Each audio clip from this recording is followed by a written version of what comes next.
Bank reconciliation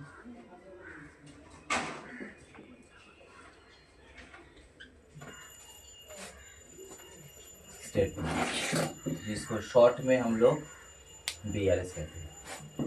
ठीक है, तो पहले हम लोग जानते हैं कि रिकॉन्सिलेशन क्या है, क्यों होता है और कैसे किया जाता है। फर्स्ट, रिकॉन्सिलेशन स्टेटमेंट क्या होता है। हम लोग जानते हैं कि हम लोग जब अपने बुक्स ऑफ अकाउंट्स को मेंटेन करते हैं, उस केस में हम लोग प्राइमरी बुक्स के हिसाब से कैश बुक को मेंटेन करते हैं, और कैश बुक में अपना 2 कॉलम होता है, एक सिंगल कॉलम कैश बुक और double column cash book. Single column cash book में हम लोग केवल कैश को ही मेंटेन करते हैं, ओनली हार्ड कैश को, यानी कि कैश रिसीप्ट्स और कैश पेमेंट्स को ही मेंटेन करते हैं। लेकिन जब डबल कॉलम कैश बुक आता है उस केस में हम लोग कैश के साथ साथ बैंक कॉलम को भी मेंटेन करते हैं, यानी कि बैंकिंग जो भी ट्रांजैक्शन है वो हम लोग रिकॉर्ड करते हैं। कहाँ से चेक रिसीप्ट हो रहा है, किसको हम चेक पेमेंट कर रहे हैं, तो सारा का सारा हम डबल कॉलम कैश बुक में रिकॉर्ड करते हैं। तो जो बैंकिंग ट्रांजैक्शन होता है, तो बैंक वाला भी अपना खुद का एक रिकॉर्ड मेंटेन करते हैं, क्योंकि बैंक के लिए तो हम कस्टमर है। तो जैसे हम अपने कस्टमर का हिसाब रखते हैं, तैसे ही बैंक भी हमारा हिसाब रखता होगा। तो एक सर्टेन टाइम के बाद अगर हम चाहते हैं कि भाई हम अपने बैंकिंग ट्रांजैक्शन को मैच कर ले, और हमारे पास बैंक का जो बैलेंस क्लोजिंग शो हो रहा है, यानी कि रिसीप्ट और पेमेंट करने के बाद जो बैलेंस सीडी आता है, वो बैलेंस सीडी बैंक का जो बैलेंस सीडी है उसके साथ मैच कर जाए। क्योंकि आज अगर मेरा तुम्हारा भीतर ट्रांजैक्शन होता है, मैंने तुमको सेल किया, तुमने परचेस किया, तुमने मुझे पेमेंट किया, हमने रिसीव किया, तो एक टाइम के बाद तुम्हारा लेजर और मेरा लेजर में एक ही बैलेंस शो होना चाहिए, अगर हम लोग दोनों ही प्रॉपर अकाउंट्स मेंटेन कर रहे हैं तो इस केस में अगर हम लोग बैंक के साथ ट्रांजैक्शन कर रहे हैं, तो बैंक का जो बैलेंस है वो अपने कैश बुक के बैंक बैलेंस के साथ मैच करना चाहिए, यही तो नियम है। लेकिन कभी कभी ऐसा होता नहीं है। हम देख रहे हैं कि हमारे पासबुक में कुछ और बैलेंस दिखा रहा है, और हमने जो कैश बुक मेंटेन की है वहां पे कुछ अलग बैलेंस दिखा रहा है। तो ये डिफरेंस क्यों आ रहा है? अगर किसी के पास ये स्क्रूटनी में जाता है तो वो बोलेगा कि भाई, सबसे पहले पूछेगा, अरे भाई आपने क्या अकाउंट्स मेंटेन किए, अब बैलेंस को मैच ही नहीं करवा पाए। तो अब हमारा ड्यूटी बनता है कि हम इन दोनों बैलेंस में रिकॉन्साइल करें कि क्यों ये मिसमैच है। लेकिन रिकॉन्साइल का मतलब ये नहीं कि हम अपने कैश बुक को ही ऑल्टर कर दें, ना हम अपने कैश बुक को ऑल्टर करेंगे, ना हम बैंक बुक को ऑल्टर करेंगे, यानी कि पासबुक को ऑल्टर करेंगे। हम एक अलग कागज में, अलग पेपर में उसका रिकॉन्सिलेशन को बनाएंगे कि भाई देखिए कि कैश बुक का बैलेंस के हिसाब से इतना बैलेंस है, इसमें 2-3 आइटम ऐसा है जिसके कारण से ये कैश बुक और बैंक बुक का बैलेंस मैच नहीं कर रहा है, और जैसे वो कारण, जो रीजन हम वहां पे डाल देंगे, तो ऑटोमेटिकली वो कैश बुक का बैलेंस और बैंक बुक का बैलेंस मैच हो जाएगा। तब हम किसी को बोल सकते हैं कि भाई, ये जो आप बोल रहे थे ना, ये मैच क्यों नहीं हो रहा है, डिफरेंस क्यों हो रहा है, ये है वो डिफरेंसेस, ये 2-3 आइटम वो डिफरेंसेस है, इसके कारण से मैच नहीं कर रहा था। अब क्वेश्चन ये बनता है कि क्यों डिफरेंस आया ही क्यों? अगर आप प्रॉपर अकाउंट्स मेंटेन करते हो तो डिफरेंस क्यों आ रहा है? देखिए, डिफरेंस प्रॉपर अकाउंट्स मेंटेन करने की वजह से नहीं आता। डिफरेंस आने का पीछे 2-3 रीजन हो सकता है। पहला रीजन ये है कि टाइम गैप, जिसको हम लोग कहते हैं। जब हम लोग बैंकिंग ट्रांजैक्शन करते हैं, अभी तो हम लोग के पास net banking, UPI transactions, debit card, credit card, इतना सारा मोड ऑफ पेमेंट्स हो गया है जो इंस्टेंट ट्रांसफर कर देता है तुरंत। हम लोग किसी दुकान में जाते हैं, कोई सामान खरीदते हैं, गूगल पे से स्कैन करते हैं, पेमेंट कर देते, वहां पे संग संग उसके बॉक्स में आवाज आ जाता है कि पेमेंट रिसीव हो गया। लेकिन पहले के टाइम में ऐसा होता नहीं था। पहले के टाइम में हम लोग के पास इतना मोड ऑफ पेमेंट था नहीं। चेक छोड़ के या बिल्स ऑफ एक्सचेंज छोड़ के हम लोग के पास वैसे मोड ऑफ पेमेंट था नहीं पहले। और ये चेक जो ट्रांजैक्शन होता था उसको इनकैश होने में थोड़ा टाइम लग जाता था। और जैसे मान लो कि मैंने तुमको पेमेंट कर दिया, तो जैसे मैंने पेमेंट किया, जैसे मैंने चेक इशू कर दिया, वैसे मैंने अपने कैश बुक में रिकॉर्ड कर दिया कि भाई चलो मैंने इसको पेमेंट कर दिया, तो मेरे कैश बुक से वो माइनस हो गया। लेकिन क्वेश्चन ये उठता है कि तुम क्या चेक तुरंत जाके बैंक में डिपॉजिट कर दिए? अगर तुरंत किए भी तो क्या तुरंत तुम्हारे अकाउंट में पैसा आ गया? नहीं, उसको आने में थोड़ा टाइम लगता है, 2 से 3 दिन एटलीस्ट, पहले के टाइम की बात बोल रहा हूँ, क्योंकि वो क्लियरिंग में जाएगा।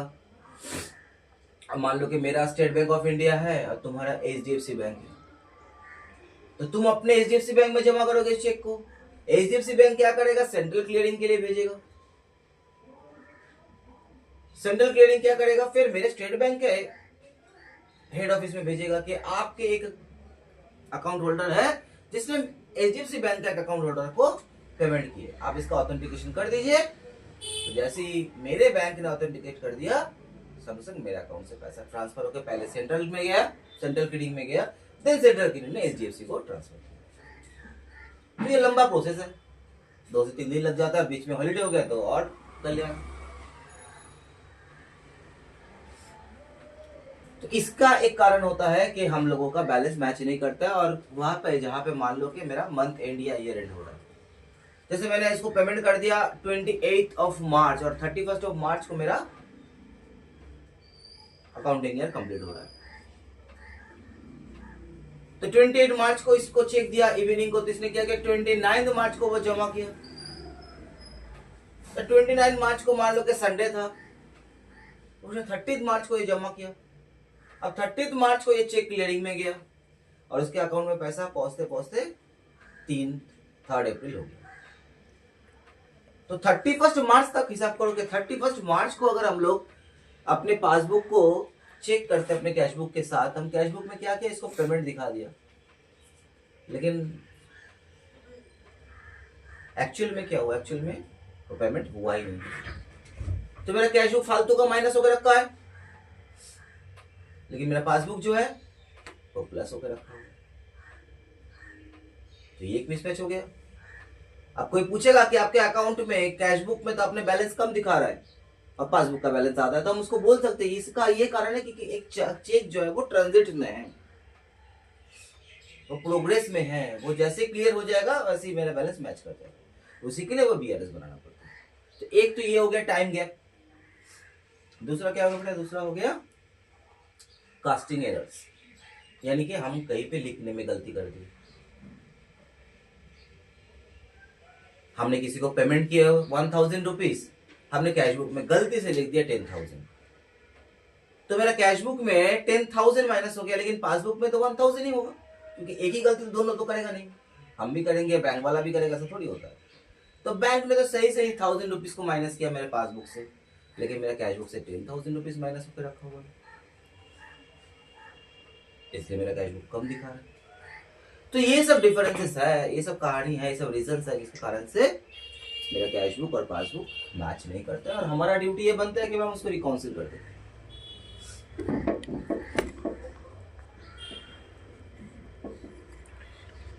ठीक है, तो अब आते हैं बेटा तरीका कैसे होता है इसको रिकाउंसिल करने। तो सबसे पहले हम लोग जानते हैं कि हमारा जो BRS सिस्टम होता है, उस BRS सिस्टम में हमारे पास 2 बुक्स अवेलेबल होता है, एक होता है कैश बुक, एक होता है पासबुक, और दोनों बुक्स का ही 2 बैलेंसेस हो सकता है, एक जिसको हम कहते हैं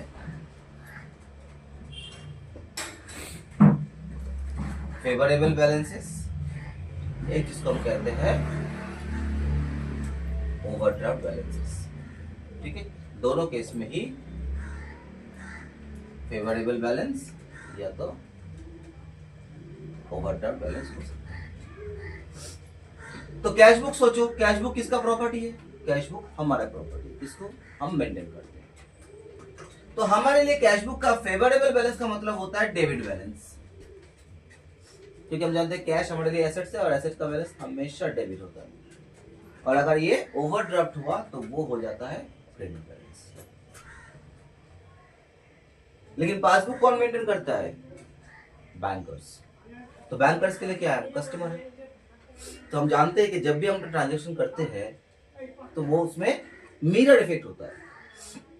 मिरर इफेक्ट का मतलब क्या हुआ, जैसे आज मैं और आदिया अपना ट्रांजेक्शन कर रहे हैं, तो अगर हम आद्य को पेमेंट करते हैं तो मेरा बैंक क्या हो जाता है, क्रेडिट हो जाता है, और आद्य के लिए वो डेबिट हो जाता है क्योंकि उसको पैसा मिल रहा है।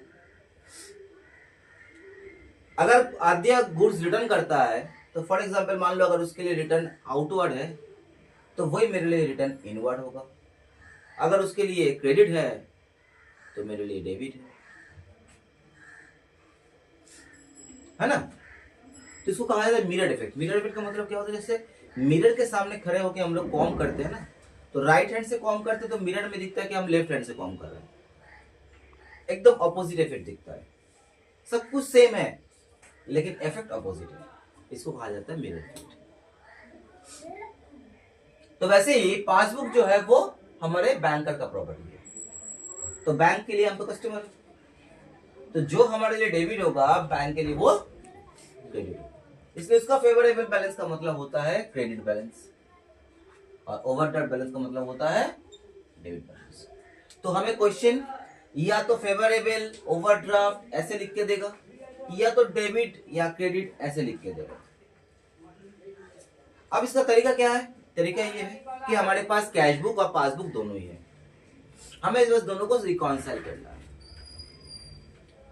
तो हमें किसी एक बुक को करेक्ट मान के चलना पड़ेगा, नहीं तो रिकॉन्सिल नहीं होगा। अगर इसको भी गलत मान लिया, इसको भी गलत मान लिया, तो किसके साथ मैच करेंगे। तो हमें किसी एक बुक को फाइनल मान के चलना पड़ता है और दूसरे बुक को ऑल्टर करना पड़ता है। ऑल्टर मतलब फिजिकली ऑल्टर नहीं करेंगे, सिर्फ पेपर में ऑल्टर करेंगे, अलग पेपर में। तो ये जो बैलेंस है ये बैलेंस सही नहीं है, इसमें कुछ ऑल्टरेशन होगा तब जाके ये बैलेंस मैच करेगा। तो अब ये क्वेश्चन आपको क्या दिया जाता है उसके ऊपर डिपेंड करता है। अगर आपको बोला जाता है कि आप कैश बुक से स्टार्ट कीजिए, आप कैश बुक से स्टार्ट कीजिए, तो उस केस में हम क्या करेंगे, कैश बुक को ऑल्टर करेंगे और पासबुक को स्टिल कर देंगे कि पासबुक जो बैलेंस शो कर रहा है वो करेक्ट है, पासबुक जो दिखा रहा है वो करेक्ट दिखा रहा है और हमें भी वैसे ही चलना है। और अगर हमें बैंक पासबुक से करने के लिए कहा जाता है सम्स को, तो पासबुक का बैलेंस को ऑल्टर करेंगे, पासबुक को नहीं, उसके बैलेंस को सिर्फ ऑल्टर करेंगे और ये मान के चलेंगे कैश बुक जो शो कर रहे हैं वो सही शो कर रहे हैं। ठीक है, तो ये हो गया अपना रीजन, ये हो गया तरीका। अब होता है इसका फॉर्मेट। फॉर्मेट करने से पहले मैं तुम लोगों को बता देता हूँ कि आपको स्टेप्स क्या फॉलो करना है। आपको स्टेप्स पहले ये फॉलो करना है बीआरएस करने के लिए। ये मेरा बनाया हुआ स्टेप है, हो सकता है किसी स्कूल के टीचर या कोई और क्लासेस का टीचर वो अपना अपना फंडा देगा, क्योंकि इसको समझाने के लिए टीचर लोग अपना अपना फंडा यूज करता है। जो फंडा स्टूडेंट को बेटर लगेगा स्टूडेंट उसी को अडॉप्ट करेगा। अब स्कूल का टीचर अपना फंडा से पढ़ाता है, दूसरे टीचर अपने फंडा से पढ़ाता है, मैं अपने फंडा से पढ़ाता हूं। तो इसको करने के लिए हमें सबसे पहले ये देखना है कि हमें किस बुक को फिक्स रखना है और किस बुक को चेंज करना है। अगर हमारे पास क्वेश्चन दिया गया है कि आप स्टार्टिंग कर रहे हो कैश बुक बैलेंस से, तो आपको कैश बुक का जो बैलेंस है उसे ऑल्टर करना है और पासबुक को स्टील कर देना है। ये हम ना स्टेप नंबर 1 हो गया। तो हम क्या करेंगे, पहले तो बीआरएस का एक फॉर्मेट बनाएंगे। हम दिखा देते हैं फॉर्मेट कैसे बनता है, हम पहले वर्बली बता दें कि बीआरएस का पहले एक फॉर्मेट बनाएंगे, उसके बाद हम दो अलग अलग बुक्स को ड्रॉ करेंगे, कैश बुक और पासबुक। ठीक है, चलो फॉर्मेट बता करते ही करके बताते हैं। तो देखो मैंने यहाँ पे एक बीआरएस का फॉर्मेट बनाया है। तो जैसे आईएससी बोर्ड या स्टेट बोर्ड के लिए ऐसे ही फॉर्मेट बनाया जाता है, स्टेटमेंट फॉर्मेट। लेकिन सीबीएसई बोर्ड के लिए यहाँ पे प्लस और माइनस दो कॉलम बनाए, कॉन्सेप्ट एक ही है। तो हम लोग क्या करेंगे, जो भी प्लस करना है या जो भी माइनस करना है वो स्टेटमेंट के अंदर करेंगे। तो हम लोग इसको स्टेटमेंट फॉर्मेट कहते हैं। और सीबीएसई वाला क्या करेगा, सिंपली ऐड और लेस करेगा। ऐड का कॉलम अलग, लेस द कॉलमनर, मतलब वो लोग कॉलमनर फॉर्म में जाएगा। ठीक है, कॉन्सेप्ट एक ही होता है ना। तो यहाँ पे मैंने एक फॉर्मेट बनाया जिसमें एक पर्टिकुलर्स का एक बॉक्स बनाया और यहाँ पे 2 अमाउंट का कॉलम बनाया। तो सबसे पहले हमें देखना है कि हमें कौन से बुक से स्टार्ट करने के लिए बोला गया। जैसे मैंने कहा सबसे पहला स्टेप ये होता है। तो हम ले लेते हैं एग्जांपल कि हमें स्टार्टिंग करने के लिए कहा गया है कैश बुक फेवरेबल बैलेंस। तो पहला ड्यूटी मेरा क्या है कि हमें कैश बुक को ऑल्टर करना है, ये पता चल गया। इसका मतलब है पासबुक मेरा फिक्स रहेगा, स्टिल रहेगा। मतलब पासबुक जैसे जैसे चल रहा है हमें भी कैश बुक को भी वैसे वैसे चलाना है, तब जाकर रिकॉन्सिलिएशन पूरा हो सकता है। तो हम क्या करेंगे ना, इसमें पासबुक को पहले ये गोल मार देंगे और ये जो चीज आप बनाओगे नीचे, इसको एग्जाम में शो करने का जरूरत नहीं है, बस आपका इंटरनल स्टडीज के लिए। आपका मेन सॉल्यूशन इतना तक ही है।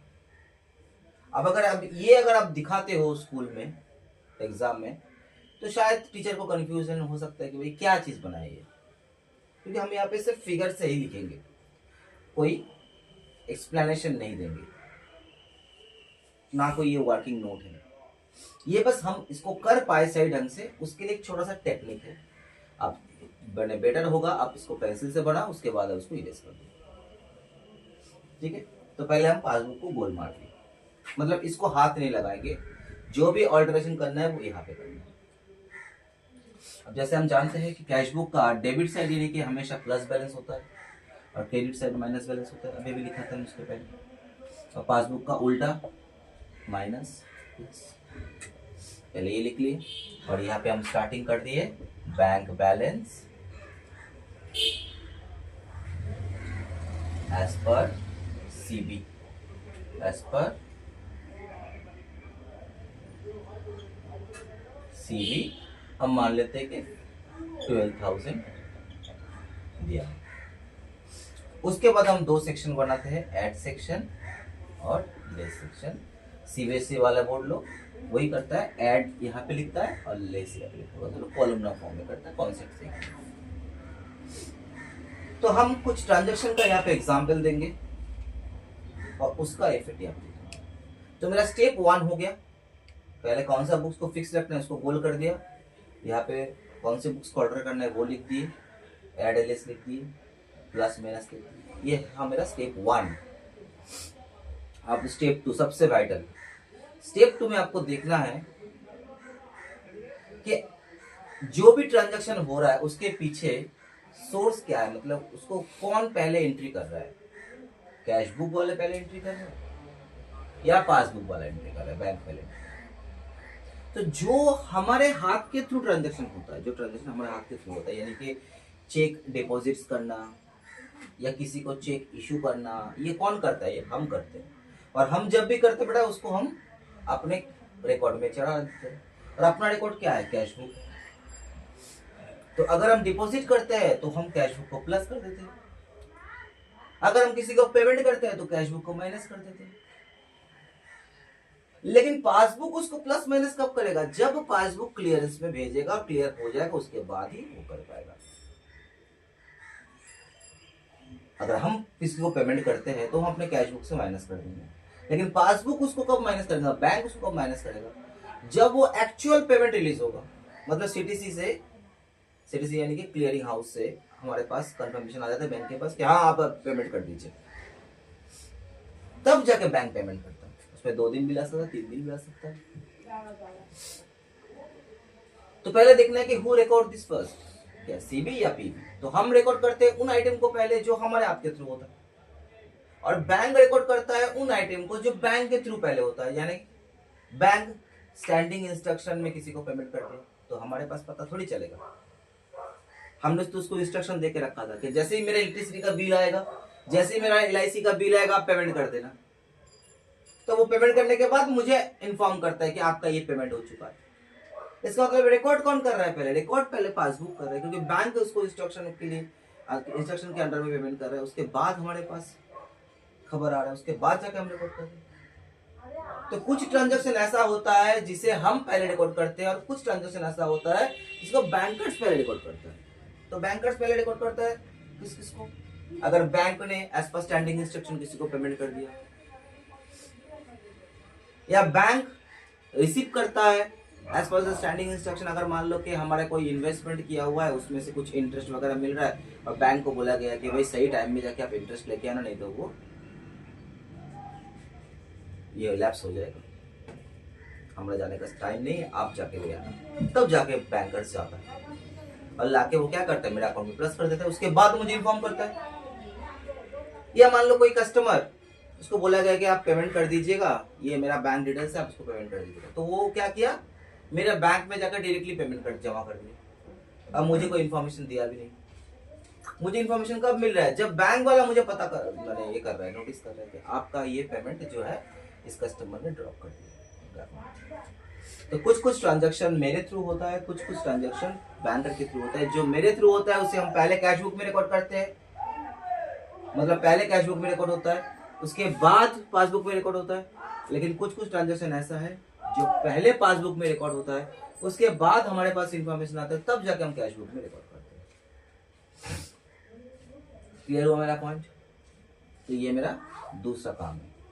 और तीसरा काम है सिचुएशन को क्रिएट करके रिकॉन्सिलिएशन करना। क्या सिचुएशन है, अभी जैसे मैंने बता दिया, जैसे मान लो चलो मैंने तुम्हें कोई पेमेंट की, तो मैंने अपने कैश बुक को माइनस कर दी, लेकिन वो पेमेंट रिलीज होते होते नेक्स्ट मंथ का 3 या 4 तारीख हो गया और हम 31 मार्च को रिकॉन्सिलिएशन कर रहे हैं, डेट लिखा हुआ है।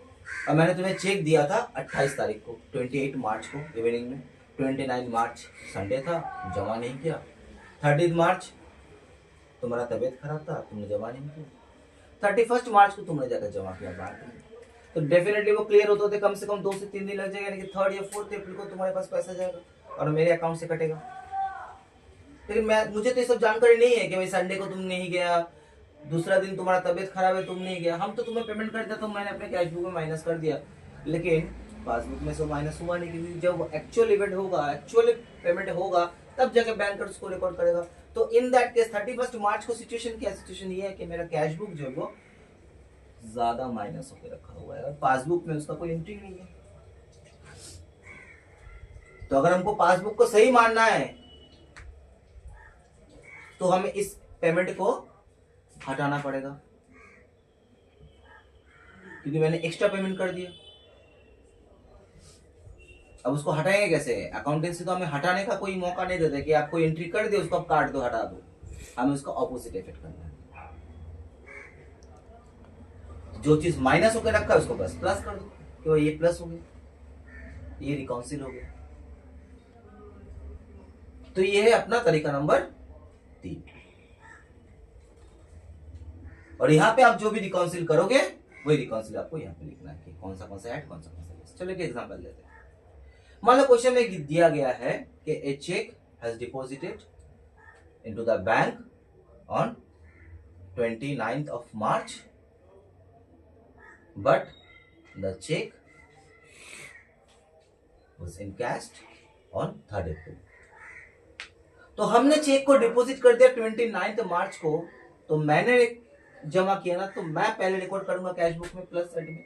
तो मैंने क्या किया, प्लस साइड में लिखा डिपॉजिट्स 2000। लेकिन क्या पासबुक में, बीच में से हम इसको सेपरेट करें, क्या पासबुक में ये प्लस हुआ है? नहीं, पासबुक में प्लस हुआ 3rd अप्रैल को और हम बीआरएस कर रहे हैं 31 मार्च को। तो जैसे हम 31 मार्च को बैंक का स्टेटमेंट लाए, हम देख रहे हैं कि अरे वाह, मेरा यहाँ पे 2000 का डिपॉजिट दिख रहा है, ये क्यों नहीं है भाई? तो बैंक में मैंने फोन किया कि भाई आपने डिपॉजिट क्यों नहीं किए मेरे अकाउंट में? बोले भाई क्लियर होगा तब तो डिपॉजिट करेंगे। वो क्लियर अभी अंडर क्लियरिंग में है, वो 1 से 2 दिन और लग जाएगा। इसको मतलब अगर हमको बीआरएस करना है तो हमने फालतू यहाँ पे प्लस करके रखा है जिसका कोई इफेक्ट पासबुक में नहीं है, तो हम इसको जीरो करना है। जीरो करने के लिए क्या करना है, इसको माइनस करना है। क्या लिख के? आर लिख देते हैं हम, आर स्टैंड फॉर रिकॉन्सिलिएशंस। और हमें क्या करना है, ये नंबर 1 वाला पॉइंट माइनस में है, यानी कि लेस में लिखना है। तो नंबर 1 देके हम यहाँ पे लिखेंगे check deposited but not encashed 2000। एक और एग्जांपल लेते हैं, जैसे मान लो सपोज कहा गया है कि हमने किसी को पेमेंट किया है, हमने किसी को दो पेमेंट किए, दो आदमी को पेमेंट किया। The sum of rupees 5,000 check was issued to the creditors. Out of this, only 1,500 has been paid by the bank before 31st March. तो हमने टोटल 5,000 का चेक इशू किए थे क्रेडिटर्स को, यानी मान लो कि हमारे पास दो क्रेडिटर्स था, एक्स और वाई। उसमें एक चेक 1,500 का था तो बता दिया गया है, तो मतलब बाकी चेक कितने का होगा? 5,000 से अगर 1,500 ऐड कर दो 3,500 का चेक होता है। तो एक चेक है 1,500 का, एक चेक है 3,500 का। तो 1,500 वाला चेक जो है वो बिफोर 31st मार्च पेमेंट हो गया, मतलब उसको लेके कोई प्रॉब्लम नहीं है। मेरे कैश बुक से भी माइनस है, पासबुक से भी माइनस है। दिक्कत किसको लेके है? बाकी सेकंड चेक को लेके जो 3,500 वाला है, उसके लिए गड़बड़ आ रहा है, मैच नहीं हो रहा है। तो क्या बीआरएस वो 1,500 वाला चेक के लिए करना है कि 3,500 वाला चेक के लिए करना है?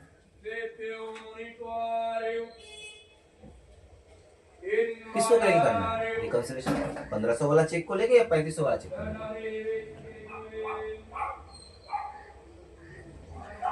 रिप्लाई करो। जो रिकंसिलिएशन करना है वो 1,500 वाला चेक को लेके करना है कि 3,500 वाला चेक को लेके करना है? 1,500 वाला चेक तो इनकैश हो गया मार्च से पहले पहले, तो 3,500 वाला को लेके करना है क्योंकि उसी के लिए डिस्टर्ब चल रहा है। तो किसको कौन रिकॉर्ड करता है? पहले चेक हमने इशू किया ना, तो हम पहले रिकॉर्ड करेंगे। तो हमने क्या किया? पे कर दिया, ये डिपॉजिट या पे। 3,500 का चेक पेमेंट कर दिया, इसके साथ और एक चेक भी पेमेंट किए थे 1,500 का, तो 1,500 वाला तो हो गया पहले, हमारा यहाँ से भी माइनस हो गया, पासबुक से भी माइनस हो गया। लेकिन 3,500 वाला चेक जो है वो कैश बुक से तो माइनस हुआ, लेकिन पासबुक से माइनस नहीं हुआ, ये चेक इन कैश नहीं हुआ। तो हम क्या देख रहे हैं? हम देख रहे हैं कि सिचुएशन ये है कि मेरा कैश बुक फालतू का माइनस किया हुआ है 3,500 का, पासबुक उस तरह से माइनस नहीं किया हुआ है। तो हम क्यों फालतू माइनस रखें? हमको भी इसको जीरो करना है, क्योंकि पासबुक जीरो है इस ट्रांजैक्शन के लिए। तो हमें जीरो करने के लिए हमें क्या करना है? इसको प्लस कर देना है 3,500।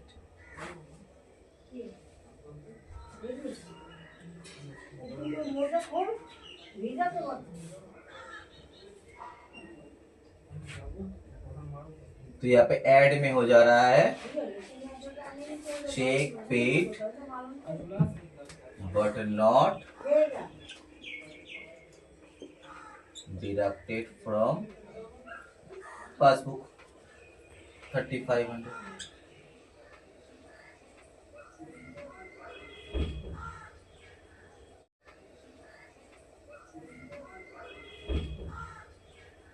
कुछ ट्रांजेक्शन ऐसा होता है जो बैंक में पहले एंट्री होता है, उसके बाद जाके हमारे पास इंफॉर्मेशन आता है।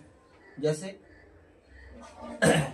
हमने कोई चेक डिपॉजिट किए और वो चेक डिसऑनर्ड हो गया, और बैंक वाला हमें बताता है कि आपका चेक डिसऑनर्ड हो गया। तो जब तक बैंक वाला हमारी इंफॉर्मेशन नहीं देता है तब तक तो हम इस उम्मीद में है ना कि भाई हमारा चेक डिपॉजिट हो गया, पैसा आ गया। बैंक वाला पहले बताएगा फिर हम जान पाएंगे। ये तो बैंक ने कहीं से कोई कलेक्शन कर लिया फिर हमें बता रहा है, फिर हमें पता चलेगा। या बैंक ने किसी को पेमेंट कर दिया मेरे इंस्ट्रक्शन के हिसाब से, पहले बताएगा फिर पता चलेगा। तो ये सब ट्रांजैक्शन जो है ये बैंकर्स पहले रिकॉर्ड करता है, फिर कैश बुक में रिकॉर्ड होता है। एग्जांपल देते हैं, जैसे मान लो कहा जा रहा है कि as per the standing instruction bank paid insurance premium of 1,500, but the instruction from the bank has been received on 10th April। तो 10 अप्रैल को हमारे पास न्यूज आया, तब जाके हम अपने कैश बुक में रिकॉर्ड किया। उससे पहले कैसे रिकॉर्ड करेंगे? उससे पहले जैसे हमने बीआरएस बनाने के लिए बैंक स्टेटमेंट मंगवाया, उसमें देख रहे हैं कि भाई हमारा पेमेंट हो चुका है, तो हम बैंक को बोले कि भाई आपने पेमेंट किया तो हमें काहे नहीं बताया?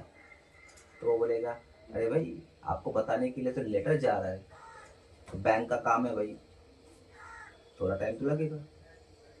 अभी का जमाने में क्या होता है, अब तो नेट बैंकिंग हो गया है, एसएमएस बैंकिंग हो गया है, तुरंत फटक से मैसेज आ जाता है। तब तो ये सब था नहीं ना, हम कुछ साल पहले का बात बोल रहे हैं। खैर, हमें बीआरएस करना है तो हमें जानने का जरूरत नहीं है कि हम कौन से पीरियड में पास कर रहे हैं, हमें तो इसको करना है, सीखना है। तो कहा जाता है कि भाई बैंक ने किसी को पेमेंट कर दे, माने इंश्योरेंस पेमेंट कर दे, तो कौन डिकॉट करेगा इसको पहले? डेफिनेटली बैंक, क्योंकि बैंक के हाथ के थ्रू हो रहा है, तो बैंक इसको माइनस करेगा। तो इंश्योरेंस प्रीमियम 1500 को माइनस कर दिया। तो हमें पता नहीं था अभी तक, जैसे ही हम स्टेटमेंट लाए तो हम देख रहे कि भाई यहाँ से माइनस होकर रखा है 1500,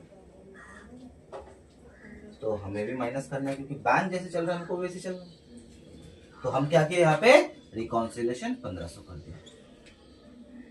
तो मतलब थर्ड एंट्री हमारा क्या हो गया, लेस हो गया। तो हम क्या करेंगे यहाँ पे, हम यहाँ पे लेस कर देंगे बैंक पेड इंश्योरेंस प्रीमियम 1500। ठीक है। अब मान के चलो कि हमने कोई डिपॉजिट किए थे,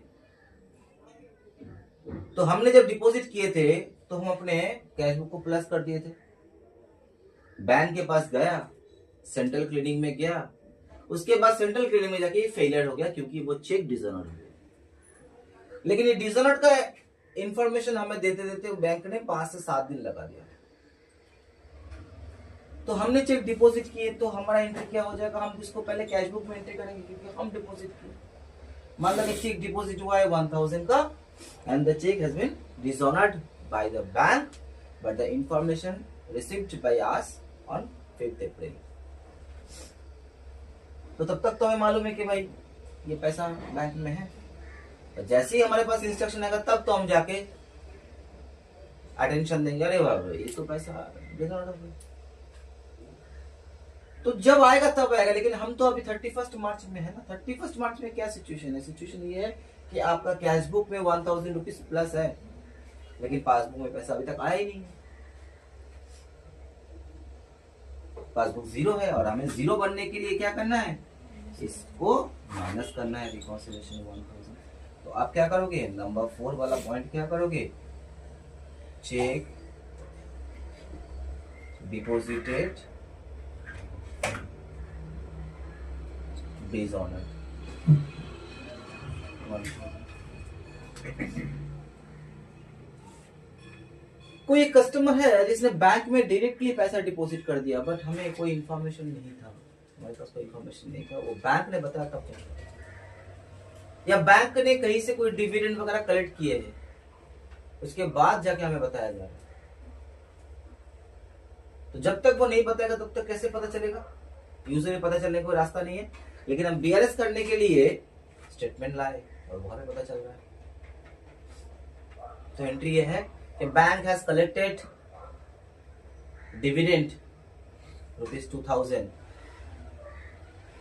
but the intimation given was on 3rd अप्रैल। लेकिन 31 मार्च को क्या है कि मेरा बैंक ने ऑलरेडी कलेक्ट कर लिया, तो बैंक ने कलेक्ट करके क्या करेगा, मेरा अकाउंट में पैसे जमा करेगा। सो डिविडेंड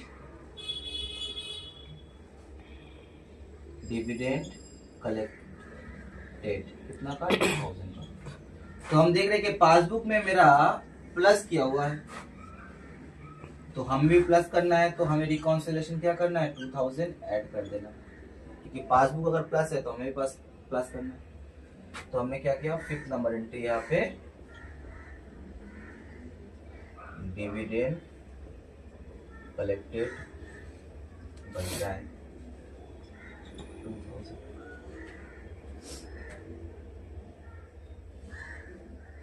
बैंक ने चार्ज काट लिया 50 रुपीज का, हमें पता नहीं था। जैसे हम स्टेटमेंट लाए देख लिया बैंक ने चार्ज काट लिया, तो बैंक ने चार्ज काटेगा तो किसको रिकॉर्ड कौन करेगा, बैंक ही रिकॉर्ड करेगा पहले इसको। तो बैंक ने क्या किया, माइनस कर दिया बैंक चार्जेस 50 रुपीज। बैंक के पास इंटीमेशन खबर है, हमारे पास नहीं खबर। तो बैंक ने माइनस किया तो हमें भी माइनस करना है। रिकॉन्सिलेशन 50।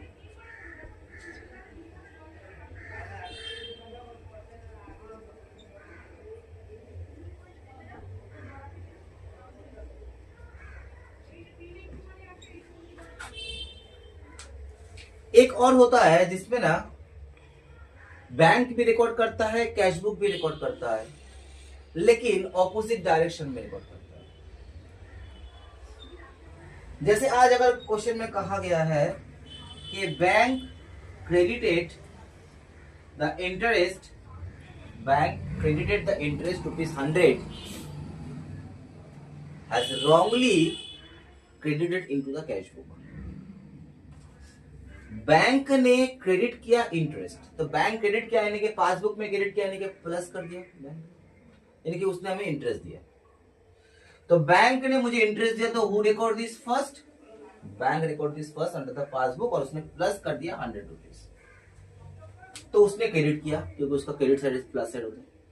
तो हमें क्या करना चाहिए था? अगर वो हमें सही वक्त में इंफॉर्मेशन दे देता है तो हमको भी इसको डिपॉजिट साइड में लाना पड़ता, तो ये रिकॉन्सिलिएशन का जरूरत नहीं पड़ता।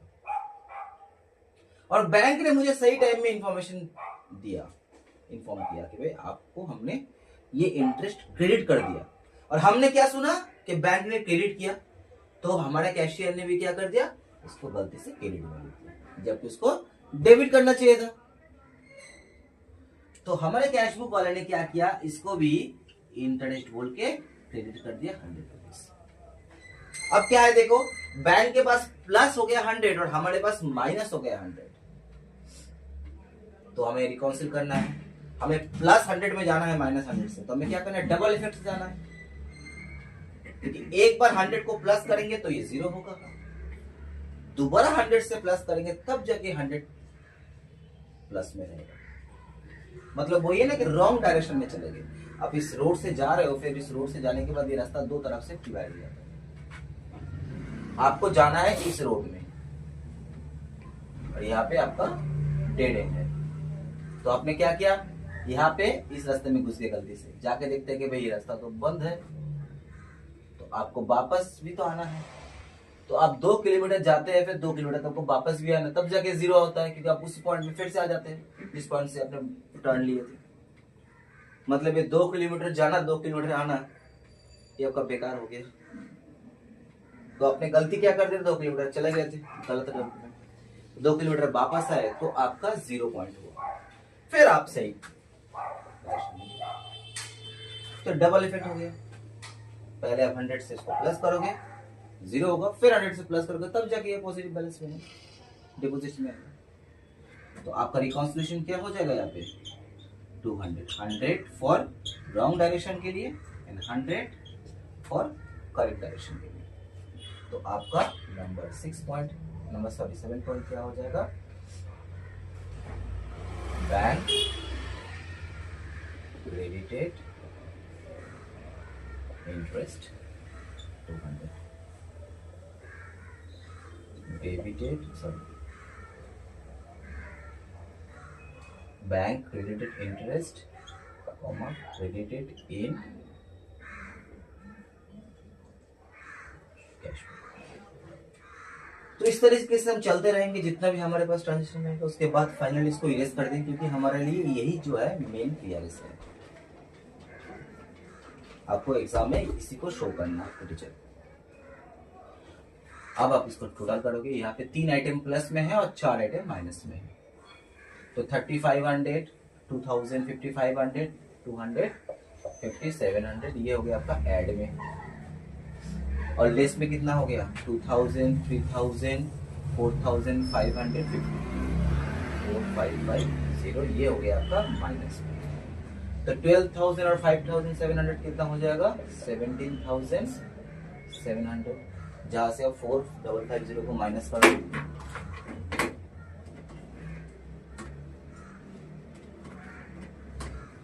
13,150 ये हो जाएगा आपका bank balance as per TV. मतलब कैश बुक में आपका 12,000 दिखा रहा था और पासबुक में आपका डेफिनेटली 13,150 दिखा रहा था। ठीक है। तो आपने क्या किया, एक रिकॉन्सिलिएशन स्टेटमेंट बनाया जिसमें आप दिखा रहे हैं कि ये जो डिफरेंस है, देख के तो लगता है कि भाई 1150 का डिफरेंस है, मतलब कोई छोटा मोटा आइटम ही होगा जिसका 1150 का वैल्यू है, उसके लिए ये डिफरेंस है। लेकिन हम क्या देख रहे हैं कि यहाँ पे एक छोटा मोटा आइटम नहीं है, यहाँ पे 7 छोटा मोटा आइटम है जिसका एक्यूमुलेटली डिफरेंस जो है 1150 है। अच्छा, एक बात लास्ट बता देना चाहते हैं हम, अगर मान लो कि ये फिगर माइनस में आता है, फाइनल फिगर यानी कि 17,700 है, इससे हम 4550 को माइनस कर रहे हैं, लेकिन अगर हम यहाँ पे 4550 की जगह में 24550 माइनस करते तो फाइनल आंसर क्या आता, नेगेटिव में आ जाता, है ना।